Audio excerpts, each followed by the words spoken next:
Terus pertanyaan apakah kemudian ini lazim tadi pertanyaan kalau hacker itu minta maaf. Sama sekali tidak lazim dan saya senyum Mas gitu. Saya senyum ketika kemarin melihat ada postingan yang katanya itu dia adalah hacker yang bersangkutan ya gitu. Kemudian dia menyatakan minta maaf, terus akan memberikan kunci itu gratis kepada Indonesia. Tapi ya mau dia minta maaf kayak mau apa, dia sudah membuat kerugian bangsa Indonesia dan itu tidak bisa dibayar dengan apapun. Karena apa? Tadi bukti sudah banyak sekali situs-situs yang kemudian dibocorkan data pribadinya. Mulai dari yang terakhir tuh KI, sebelumnya ada Kominfo sendiri, kemudian yang fatal banget tuh yang Bais TNI, kemudian ada juga Inavis.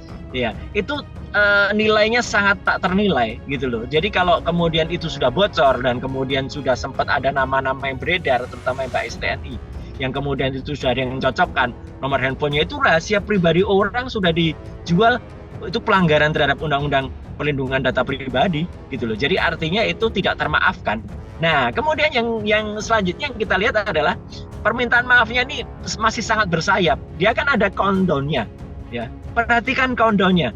Itu tidak menunjukkan hari Rabu sekarang gitu loh. Gitu kan. Tapi bisa menunjukkan hari Rabu berapa tahun lagi gitu loh. 8,5 tahun lagi kalau dihitung countdown itu gitu loh. Jadi artinya ini akal-akalan gitu. Kalaupun ya, tapi kalaupun dia ternyata memberikan benar-benar kunci itu atau beberapa password itu sekarang gitu ya untuk kemudian dilakukan, saya juga tidak percaya semuanya akan diberikan, karena pasti akan ada beberapa yang masih tertinggal di dia itu karena secara teknis tidak mungkin saat itu bisa dilakukan. Yang pertama, yang kedua adalah ada beberapa yang mungkin masih tetap dipegang oleh hacker yang bersangkutan.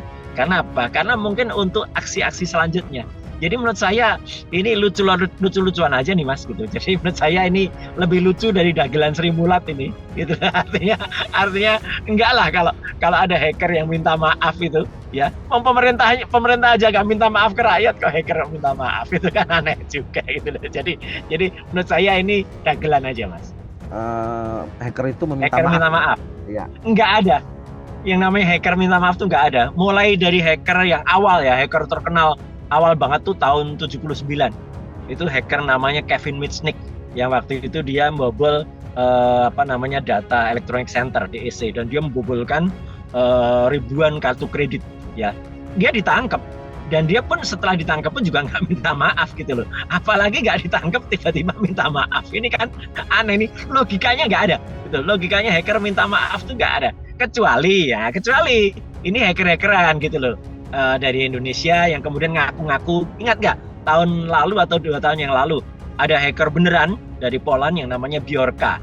Nah kemudian tiba-tiba di Indonesia ada yang ngaku-ngaku yang namanya Bjorka juga gitu dari Jawa Timur, kemudian ditangkap dan minta maaf. Ini kan lucu gitu loh. Artinya ini ya orang numpang ketenaran tuh sangat-sangat mungkin gitu. Tapi artinya sepanjang sejarah mulai dari awal hacker Kevin Mitnick dulu, kemudian kelompok-kelompok hacker yang sekarang ya gitu, ada Lockbit, ada Medusa, ada Balasta dan lain sebagainya, ada yang hacker dari Tiongkok itu juga tidak pernah ada yang melakukan permintaan maaf.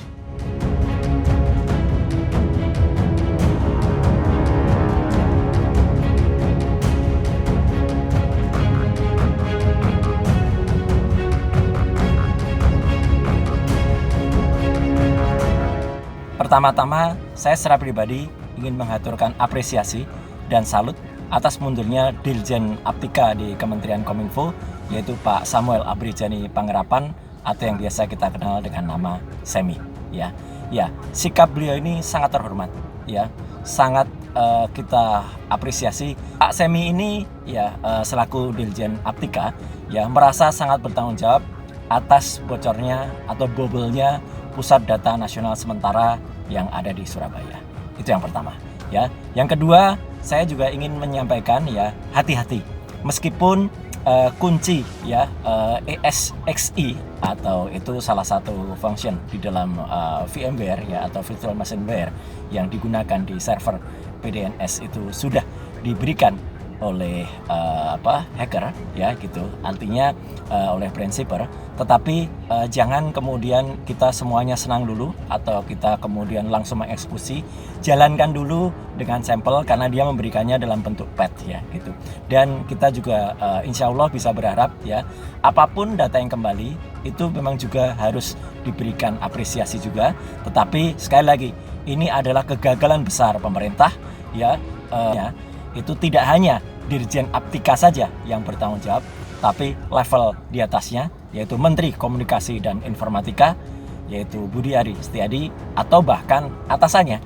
Karena sebenarnya sekali lagi, semua ini tidak akan terjadi kalau tidak ada hal gerusa-gerusu atau kesusu ketika harusnya PDN itu dibuat di 4 tempat, ya, ada Cikarang, Batam, Kaltim, dan juga di Labuan Bajo, tapi kemudian karena mengejar 17 Agustus, kemudian itu dibuat PDNS sementara, ya, PDN sementara atau PDNS di Serpong dan di Surabaya.